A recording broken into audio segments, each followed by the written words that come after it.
Hello and welcome to the Gooner Talk, back again with you guys for another episode of our Arsenal Transfer Show, joining you every morning at 8 a.m. UK time. I hope you're doing good. Hope you're doing well. Thank you so much for joining me this morning. As always, very happy indeed to be finally at the weekend, of course. I'm all dressed up for golf in a little bit. Going to have a little bit of fun down the range and stave off this ridiculous weather. Got a bit of a busy day, actually. A football day, if you will. Going to watch Gillingham later as well in the afternoon. And then a chill evening out with the family and some friends at a meal. So I've got a nice Saturday planned. I hope that you do too, and that you're getting out there and enjoying I was going to say the fresh air, but the weather down here in the south isn't that great. But hopefully you can still get out, maybe enjoy some football. If not, stay in and watch plenty of football, of course, this afternoon. We watch Leeds lost against Aston Villa last night. Unai Emery getting off to a very good start as Villa manager, not picking up all the wins in all the games, of course, but still, I think, compared to what Gerrard was doing, has done a very good job indeed. Anyway, less of that, more Arsenal chats. Good morning to everybody joining us live in the chat box. Akmal, Wilson, Red Star, good morning to you, to Canoe, Paul, Mike, Martin. We've got Matt G. Everyone's asking where Peeny Ween is in the chat box this morning. If Peeny Ween's not in the chat on a Saturday morning, I can only imagine he's had a heavy Friday night. MRM, good morning to you. NSW, Oplo, Bradley, Temi, Tulip, Amira, Carl, Francois, PJ Morgie. Good morning, everybody. I hope that you're having a fantastic time. I hope you had a good week and, of course, are ready for the weekend as well. We kick off with what I'm hoping is going to be a little bit of a new thing. I know a lot of you sit in the chat box waiting around for the show to start. Some of you, of course, tune in later on, but this applies to you all. Of course, as you know, I do write for football.london, so I'm going to try and leave an article for you to read every morning before the show starts to keep you entertained between now and that time as well. The article I've got for you today, linked down in today's video description, I basically went through the pain of watching back all of the last 8 away North London derbies that Arsenal have been unable to pick up a victory in, to look at the kind of the reasons as to why we didn't pick up those victories, see the things that we need to learn from, all the way from that Rosicky win in 2014 to, of course, the 3-0 defeat yesteryear, last year against Tottenham, in which was obviously a very painful end to last season, a very disappointing end despite all of the promise. So you can give that a read and learn what Arsenal need to do to win the game tomorrow against Spurs at the Tottenham Hotspur Stadium. Our first story, however, is that Arsenal's under-21s left it late against Leicester, scoring in the 85th minute, turning the scoreline around in the space of just around 10 minutes. Nathan Butler-Oyedeji was the goal scorer, who got the second and winning goal in the game, as they responded to that awful 6-0 defeat, of course, if you remember, against Manchester City last weekend. So very much a return to form, and they will be competing once again for that top spot in the under-21s PL2 table. Gabriel Jesus provided another update. Mikel Arteta, speaking in his press conference, however, said that they are still very much seeing him on the timeline that they've set. That's expected to be around the end of February, start of March, maybe even slightly earlier than that, we hope, but it's probably going to be end of Feb, start of March, we expect, for when Gabriel Jesus might return. So we've got some time until the Brazilian does come back to full fitness. They are usually pretty coy about these types of things, so don't expect any secrets to be given away. But fingers crossed Gabriel Jesus makes that swift and miraculous return to fitness. Now, Arsenal have been fined for that Newcastle charge. We still await the verdict of the Oxford United charge, but Arsenal have indeed been fined £40,000 for the breach of E20.1's FA rule during the Premier League game against Newcastle, where the players, Arsenal admitted that they failed to ensure its players conducted themselves in an orderly fashion during the 95th minute. As I said in yesterday's show, I didn't have too much of an issue with this specific charge. I have an issue with the Oxford charge. I am intrigued to see what happens. What I plan on doing is, of course, making a note of all the instances of where clubs have done the same thing as us and yet have not been charged. Now, Mikel Arteta and Martin Odegaard both won awards for November, December. Arteta winning the Manager of the Month, whilst Odegaard won the Player of the Month award, with Arsenal winning 4 of 4 games. Really, of course, impressive run of form from Arsenal to give themselves that buffer at the top of the Premier League table that they will hope will continue into 2023. We didn't get off to the perfect start with that Newcastle game, improved against Oxford, and hopefully can get a big win tomorrow against Tottenham. But we can all agree that both are very well deserving of these awards, Martin Odegaard in particular, who has been absolutely fantastic. Now, Leandro Trossard has apparently been, quote, banished from Brighton and has had a massive bust up with manager Roberto De Zerbi. Now, the Belgian winger has a contract which was set to expire at the end of this season. However, Trossard is in a situation whereby they could activate an option that would see him extend his stay at Brighton for another season. It said that they were doing that. Discussions over a brand new contract have failed to materialize, but it says that apparently a bust-up happened during training, and Leandro Trossard has therefore been banished by Roberto De Zerbi. This is all reports coming out of Brighton. It's kind of crazy that this has happened, considering he's such an important part of that Brighton team. What the reason for me bringing this up is, of course, that Arsenal have in the past been linked and been monitored with him. Apparently, Trossard's agent has been really kind of, marketing Trossard around to some big clubs, Newcastle, Tottenham, Chelsea, United and City apparently have said no, they aren't looking at Trossard right now. But we know that the players that do tend to have these arguments with coaches, we don't particularly really want at Arsenal. Of course, we don't know the finer details and the ins and outs of that, and he has got plenty of talent and quality. But at 28 years old, Arsenal would be committing a spot in their team to somebody that wouldn't really bring them any sell-on value whatsoever and would certainly just be a backup option. You could potentially, I think, see him ending up maybe at someone like Newcastle or Tottenham. It does seem to suit that type of move and certainly to bring some depth to that Tottenham front line. But it'd be interesting to see what your thoughts and feelings are about Trossard. Let us know down in the comments section below. Now, Ivan Fresneda is a name that we've obviously talked about here on the channel before. The Real Valladolid right back has been having a fantastic season with the Spanish side. Very versatile right back, can play right mid, has played right mid, has even played centre forward, right wing, and left midfield as well. He is a very versatile player and a very different style of fullback to what, of course, Arsenal have been linked with in the past. Now, according to a number of outlets over the last couple of weeks or so, Newcastle looked like they were the most likely team to be in contention with signing him. We then heard from a number of other outlets that the likes of Tottenham, Juventus, have also had an interest in Ivan Fresneda. But yesterday, a report from an outlet called Pusella News, who are a dedicated Real Valladolid outlet, have suggested that Arsenal are the team that Ivan Fresneda wants, and that Arsenal themselves have also had discussions with the player, but have asked for patience. They want the Mudryk deal to be sorted first before they can work in any kind of operation for Ivan Fresneda. Now, the question is, do Arsenal need a right back during this window? Do we need to commit an investment to a right back during this window? We have Ben White, we have Tomiyasu, and still we have Cedric, but Cedric, of course, may leave. And that might be one of the things that catalyzes potentially a move for a right back. I always felt that a central midfielder, another forward, maybe even a left-sided centre-back were all ahead of the right-back situation.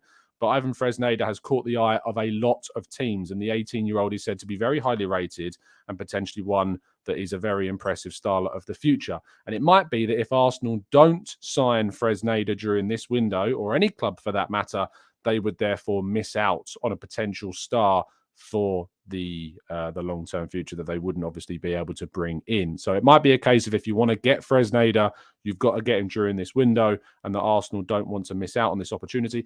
As you know, and for those that have been listening to the show for quite some time, I have been an advocate of saying that I think we need to be considering bringing in a different style of right back, having more variation in that position, so that if we want to be more offensive, that we've got that player that can overlap and support Bukayo Saka potentially more so than what Ben White does. That's not to downgrade Ben White. Ben White has been brilliant, but it is always important to have those different style options in your team. I mean, just take Manchester City, who are using this young guy called Lewis at the moment on that right back position. You look at Chelsea with Hall on their left-hand side. There's some young players that are coming through, being given minutes in those positions, and they're benefiting from those players getting that experience. So it's an interesting one. However, what I would say is that I do think that we are still well stocked there at the moment. Tomiyasu, of course, is versatile enough that he can cover in a number of defensive positions, has even played in the past in defensive midfield as well. So I don't think this would impact Tomiyasu too much, especially if we sell Cedric. But it is a very interesting link, and I would be curious as to your comments in the comment section down below as to what you think about this potential move this winter. Now, our headline story, as you would expect, is that Edu has reportedly flown to Poland to meet with Shakhtar Donetsk representatives to seal the Mudryk deal. And who knows? Do you remember that the video that we got in the airport after Edu brought back Pablo Mari when we were signing him from Flamengo? Do you remember that? Who knows? Maybe we'll see Edu videoed bringing back Mudryk from Eastern Europe to Arsenal in the next couple of days. Arsenal are said to be very confident, of course, as we know, and they are moving ever closer to getting a deal done. If for those of you that have ever wondered what the different variations of closeness to the Mudryk deal are, I've gone to the trouble of making you a graphic so you can better understand all the different levels of close. Those that are listening on audio platforms, you might want to hop over to YouTube to have a look at this. But these, I think, are the best ways of defining how close the Mudryk transfer has been. You've got pretty close, which is probably as far away as we've ever been. Close but no cigar, of course. You've got so close yet so far. You've got Closer by Neo, which is a personal favourite of mine. David Closestein, of course, who might report on the potential transfer very soon. Feel close to you right now. That is, a potential real Calvin Harris level of closeness. So close that I can taste it, which is where we might be. But we are, I think, moving into the praying emoji levels of closeness with Mikel Mudryk. So certainly we are getting very close to seeing Mudryk indeed join Arsenal. Of course, you can feel very close and together with your family on the internet with your safety secured as well by using NordVPN, a fantastic NordVPN service that will keep you indeed safe and secure online and close to, well, in fact, arguably the opposite of close, completely far away from any insecurities or little trackers and things like that, the nasty little things you find online. And I think NordVPN rather is going to provide you with all of that. It also allows you to change your geolocation. So despite you maybe being far away, you can stay close to the place that you want to be able to watch the programs, the streams, all of that sort of thing. And you can be very close to where the originating country is for those as well. You can get a big discount by using nordvpn.com/Gooner. That's nordvpn.com/Gooner to get a 64% discount on a potential subscription. And if you don't enjoy the service, of course, you can stay the opposite of close, far away from this deal with a 30-day money-back guarantee if you indeed aren't enjoying the service. Now, what also is close is the end of the Gabriel Martinelli shirt competition. I can tell you that as of today, it is expected to sell out. 178 tickets of 199 have already sold. So there is only, I might refresh this because I reckon they've already sold more. They have indeed, 182. So you've already lost 4 during the space of the 10 minutes this stream has already been going. 17 tickets are left for the football prizes Gabriel Martinelli signed shirt. I've had a few people ask me about whether or not you can buy tickets if you are abroad. My recommendation would be to try using PayPal when going through this. If you've got any questions, though, please do send them an email in the contact us section at the bottom of the Football Prizes website page, and I'm sure they'll endeavour to get back to you. If they don't, drop me a DM and I'll see if I can give them a bit of a nudge to get an answer as well. But really fantastic prize, of course. I don't think the early bird price is any longer available. I think it has indeed gone up to $4.95 for a ticket. So that early bird price has since ended. $4.95 a ticket. If you want to get involved, there is only a few tickets left indeed. Okay, let's go to part 2 and your questions for today's show right after this.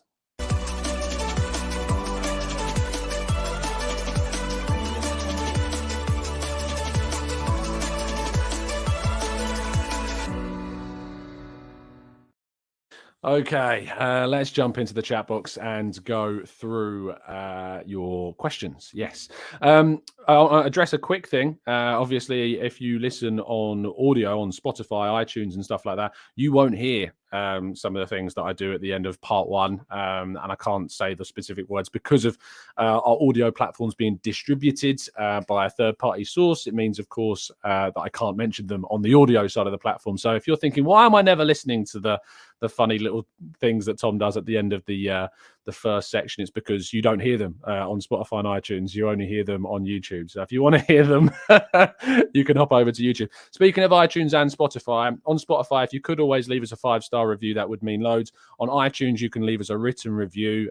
Someone left an iTunes review the other day saying that I speak too quickly. I can only apologize. That's just, I have to fit so much stuff in, and I have a lot to talk about in a short space of time, and I naturally talk quite quickly, so fast that sometimes Mikel Arteta fails to understand me in press conferences. But if you could leave a kind review, a written one on iTunes, it really would help us out. So thank you to those of you that do indeed do that. Let's jump to the chat box then and go through some of your questions. Inkstermist says, morning, Tom. Did you see Arteta's smirk when Mudryk was mentioned in the pre-match interview? What are your thoughts? My thoughts are that I don't necessarily read too much into that making a difference. I think Mudryk's deal is getting closer, as we all know. Neo levels of closer, I think. We've probably gone past that stage at the moment.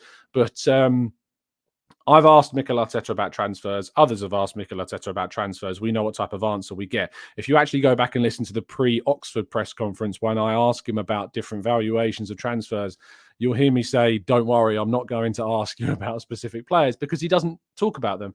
And so it's always important to ask more broad questions and non-specific questions so he can actually give you more of an answer.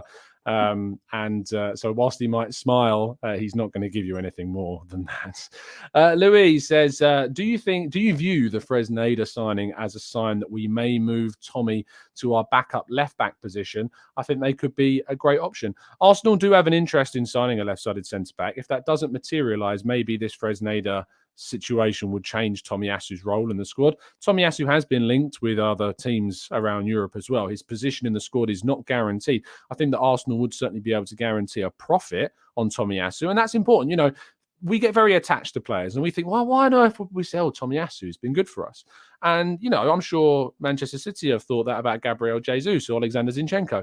When you get to the top of the table and you're competing for titles, some players move on that you never expected would have moved on, so you can bring in better options. It's just the way things work. And so Arsenal, as long as they're making profit on the players that they do move on and they're still maintaining that strong squad, competitive squad, and they're not losing their main key starters, that's what's key. So Tommy may move. He may move position. He may move club. But I think it's important to remember the kind of situation that we are in as a club at this very moment in time.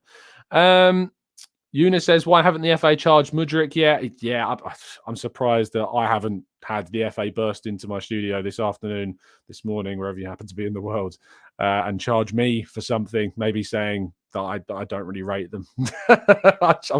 It's shocking, Una, at this stage, isn't it? John says, with Barca in dire straits, should we try to buy and bully them regarding the likes of Ferran Torres, Ansu Fati, or Franck Kessié? I think that if there's an opportunity to sign a player of those level of qualities for those three, and I like all three, I do think that there is scope for Arsenal to be a little bit savvy in the market. We should look to exploit teams having their problems, and Barcelona are certainly one of those. If you'd have told me that 2 years ago that Ansu Fati would be on the market, I would have told you what a mad. I think he was one of the most exciting young players coming through. Of course, he suffered from that very, very horrific knee injury, and he's not really come back the same player. A little bit like Marco Asensio at Real Madrid as well, who suffered a knee injury against Arsenal, ironically, and never really came back the same player. Will Fati ever return to the level that many expected him to reach? I think there's a brilliant player still there. Could that be unlocked at Arsenal? Maybe. He's young. He's full of potential. Maybe it's something that Arsenal could look at. Kessié is an interesting one for midfield, of course, as a competitive option. But he'll want, guarantees about playing time. And he's not getting that at Barca. He doesn't get that immediately at Arsenal either, which is also a bit of a problem. Nathan, thank you so much for the donation. Really appreciate that. Very kind of you. Hello from Australia. How did you become an Arsenal fan, and how much would Thierry Henry be worth in this current market? Love your channel, man. Thanks, mate. How did I become an Arsenal fan? My kind of higher up family, my granddad, I never unfortunately was able to meet because he passed away before I was born. My nan told me that his kind of club was Arsenal. And I kind of started supporting Arsenal when I was in primary school. I would never be able to afford to go to the Arsenal games. My dad is a Gillingham fan, and I'm going to be watching Gillingham this afternoon as well, because they're playing on Saturday and Arsenal playing on Sunday, and I've got a day off, so why not go and watch some football? But I used to go to Gillingham when I was younger because I couldn't afford to go to Arsenal. I got to my first Arsenal game when I was 17. It took me a long, long time before I was able to get to one. It was I know this is going to sound really sappy, but it was the first Arsenal game I ever went to. Was the first day that I had my first kiss with my wife. So there you go. There's a sappy little cute story for you. But that was a special day. It was a great day in my childhood. First Arsenal game and first moment there with the woman that would eventually become my wife. So yes, it was a very, very emotional and special day for me that I will not forget anytime soon. The Dapper Mo says, hi, Tom. Oh, sorry, the Thierry Henry question, just to tackle that. How much would he be worth if he was in his prime? Priceless. You're talking Mbappe levels of money. The Dapper Mo says, hi, Tom. Great show as always. Some people think Mudryk is overpriced, but we need to start factoring in inflation. 70 million 3 years ago doesn't buy you the same quality as it does today, even outside of football. Now, my default is always the satirical, it's not my money, which I know annoys a lot of people. So let me remove the it's not my money thing from the equation. We are overpaying for Mudryk. Based upon what I see of him, what I know of him, what I've watched of him, and I've watched a stupid amount of Mudryk now by this point. I've watched him nearly every day, looking back at while I'm writing about him or talking about him, just so I can better familiarize myself with him on Y-Scout. I've probably watched every little clip of him on Y-Scout, and it shows you nearly every clip he's ever done. So I feel as though I'm pretty comfortable with my understanding of what he is as a player now. And yes, we are overpaying, because what you would look at him right now is that, yes, he's very talented. Yes, he could be a star in the future. There are still lots of aspects of his game that are quite raw. There are aspects of his decision-making that need to be refined. And that's very natural for a player of 22 years of age, especially who's been playing in a league like the Ukrainian league, who, while still is a competitive league in some senses, that's why Shakhtar are on top of the table right now. They're not dominating things over there. He is still getting a challenge each week. That's why in the Champions League, he's impressed. That's why in a performance against Real Madrid a season or two ago, he got a standing ovation from supporters as he left the field because of that in particular performance. But he's performed outside of those games. He's scored in plenty of games. He's got assists. He's creative. He can use both feet. But we are overpaying for him. But it's an investment. We overpaid for Ben White at the time that we signed Ben White. You know, that was an investment. And to be honest, we've absolutely seen him fulfill that investment. And I haven't got too much of an issue with how much we pay with Ben White at all, if any. Mudryk is the same. And whilst there's a little bit of the Ukrainian situation, and when I was listening to the Arsenal Vision podcast, I think Clive summed this up really well. Why should Arsenal be the ones to have to pay for, obviously, the situation that Shakhtar find themselves in, having lost a lot of money because of FIFA's ruling of the players that left for way below their value, if any at all, because of the invasion. Why are Arsenal having to pay more because of that situation? Unfortunately, it's just part and parcel of it. What I would say, and what I would point out, and what I've always said, is that when you look at our attack, Gabriel Jesus, £45 million is the only one that cost us a significant amount. You've then got Martinelli at £5 million, and Nketiah was free, Saka was free, Smith Rowe was free. You know, we've got a lot. You could throw in Odegaard at a pretty cheap price as well. You've got Nelson still there. You've got Marquinhos, a very low price as well. And you've got some players, youth players coming through. Mario Koja-Dubry is an exciting talent. Following Balogun didn't cost us anything. So, you know, there are things to think about. And we haven't spent a lot of money on that front line at all. So with the players that we've got, of course we did with Aubameyang. Of course we did with Lacazette. And that's in the past. But with the current options we haven't spent too much on them. So I think there is scope for us for a heavy investment. And I can't remember what the tweet was. It might have been Tim Stillman. I apologise if it wasn't, or if it was someone else. But I saw someone tweet basically along the lines of, we're finding out how much it would cost to replace Saka or Martinelli. And that is true. Like, if we sold Saka or Martinelli, we'd probably be looking to sell them for 80, 90, 100 million plus, right? I think we'd agree that they're worth around that ridiculously high level that we're paying for Mudryk. You can't replace those players unless you get very lucky with your youth production or with a young starlet that develops into that player. And we got that with Martinelli and we got that with Saka. So to sign a player like Mudryk, we are effectively buying another one of those. We hope someone that can bring in the level of quality that they are, if not even more, who knows? And that costs a lot. And that's what we're doing, is we're bringing in a competitive option to those, and they cost a lot of money. So yes, we are overpaying, and it is because of inflation. It is because of factors outside of our control, but hopefully it will be worth it in the end. Ethan, thank you so much for the donation. This season really feels like us against everyone else. Why do you think rival fans are so desperate for us not to win the league? I didn't see this for City, Chelsea, Liverpool in recent seasons. You would have seen it for Chelsea, and to a lesser extent, I think you would have seen it for Liverpool. Maybe it's just the circles that you follow, but certainly fans did not want Chelsea and Liverpool winning the title. City aren't really disliked in the sense of rival reasons, if you know what I mean. They're just not. They're just kind of a nothing side with not much history that has got a lot of money, and they win the league consistently by playing very nice football with a good manager and good business that they've done in the market and bringing in good players. But no one really hates them in the same way that you hate Spurs or you hate Chelsea, or if you're a Man United fan, you hate Liverpool. Man United have a bigger rivalry with Liverpool than their own City rivals. That kind of tells you what the view of City is as a club. They're not very well supported. They can't fill out their stadium, even though they've got a title-winning side. They'll that regularly. They're not a side that's hated, really, to be honest. The hate comes from obviously the investment that they've had and how they've got it and where it comes from. But it's not a team that are particularly disliked, whereas ourselves are disliked by a lot of clubs. Liverpool, Chelsea, Man United are disliked by a lot of clubs. So that's kind of the difference. But yes, it still does feel like us against everyone else, and there does feel like there's stuff, especially from an officiating standpoint, that feels like it goes against us, if you will. Let's go to I could just see all you now reacting to my story from earlier on. It's funny with the chat box because obviously there's so many of you in there and you're commenting all the time. I only see comments after about a few minutes after I said it. So I can see all the comments now. B-Dub, I'm going to be ill. This is brilliant. I love this. Fair play. You're very funny, you lot. You're very funny indeed. Let's go to... Jason, do I want Man United to beat City? Yes, I do. Of course I do. I'm hoping Manchester United win that game. Black Magic says, Tom, how many Arsenal players are at risk of suspension? Saka and Saliba are at risk of suspension. This is the last game tomorrow.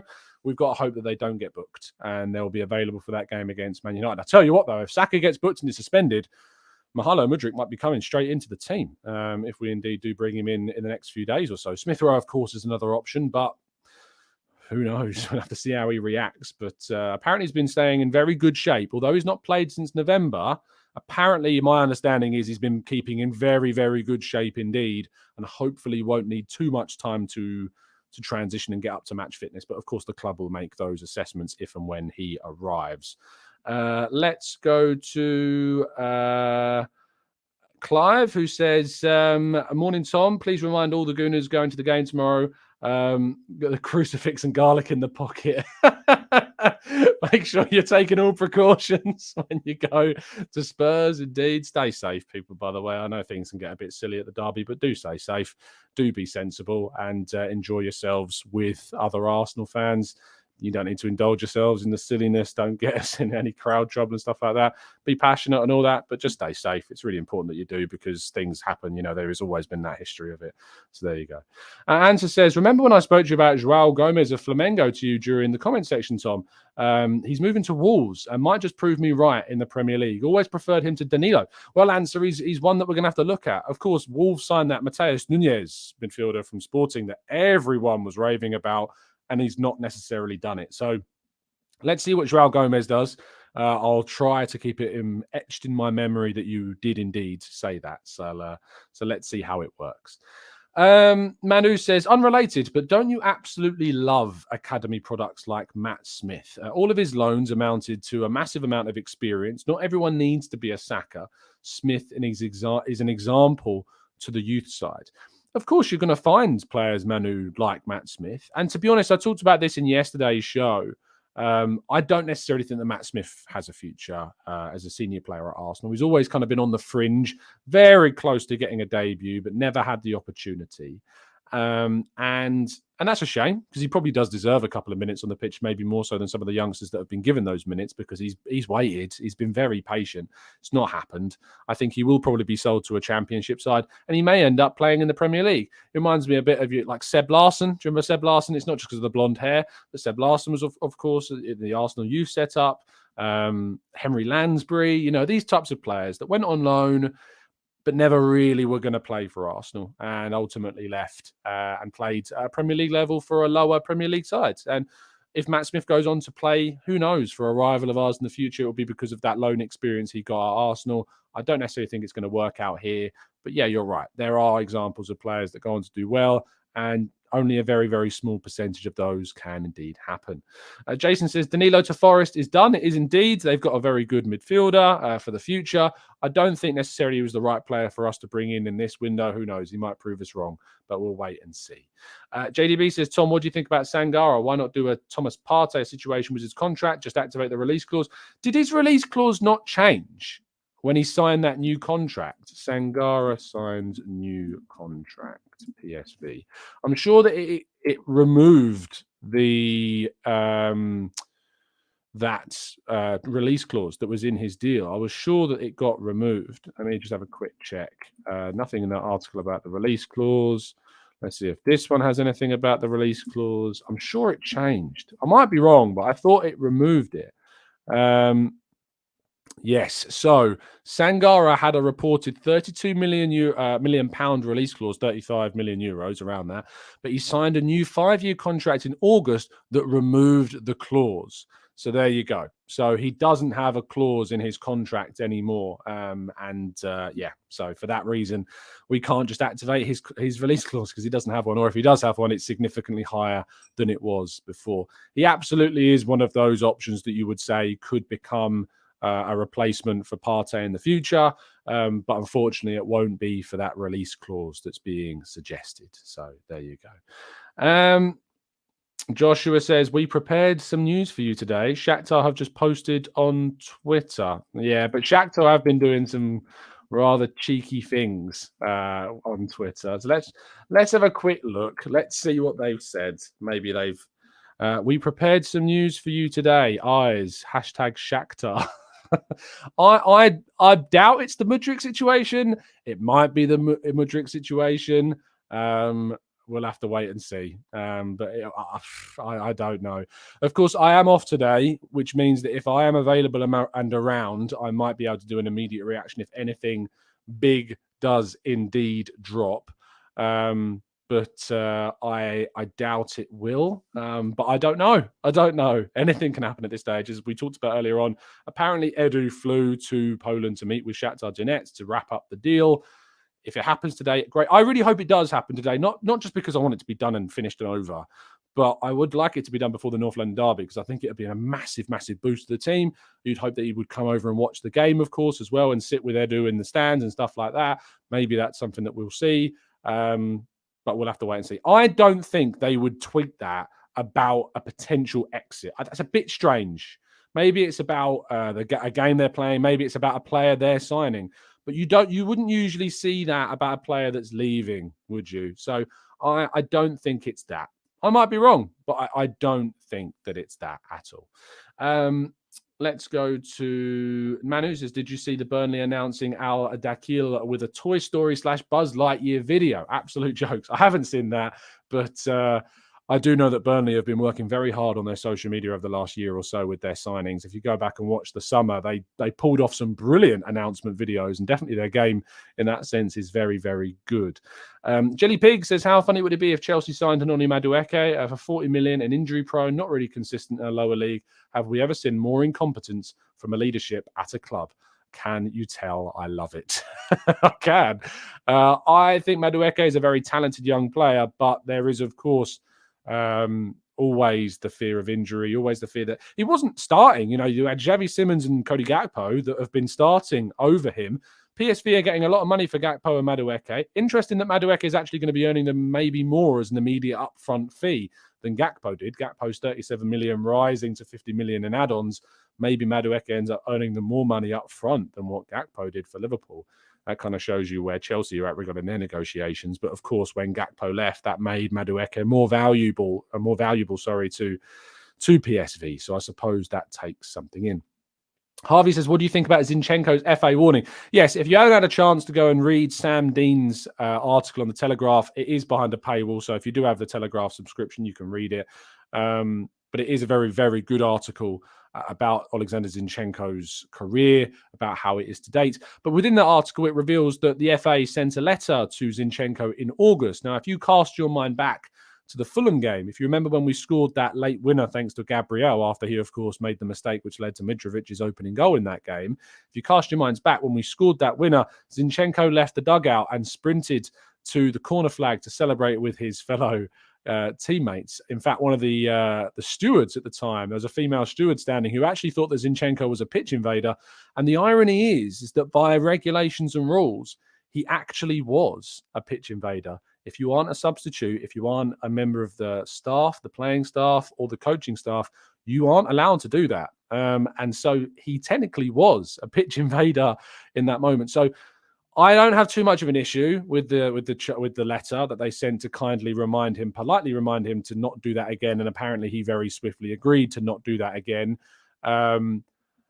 But yes, obviously, it's with the timing. It's a very good timed article from Sam. It's a very good read, and you should go and read it, because at the moment, with everything that's going on, that coming out, I think people are going to put, you're going to have a snowball effect, if you like. But he did break regulation. Yes, it's a bit of a silly regulation.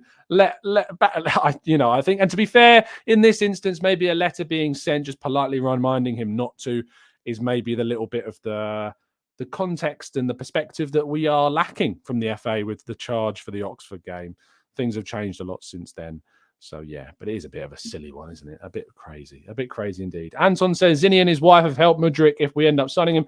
Again, I understand that Zinchenko has been vocal with Mudryk, and they have been in conversation. It won't come as a shock to you, I'm sure, but we know how keen Mudryk is on signing for Arsenal.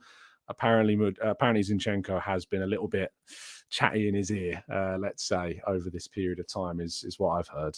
Peter says, Sergej Milinkovic-Savic and Declan Rice cost the same. Which one do you buy? Declan Rice.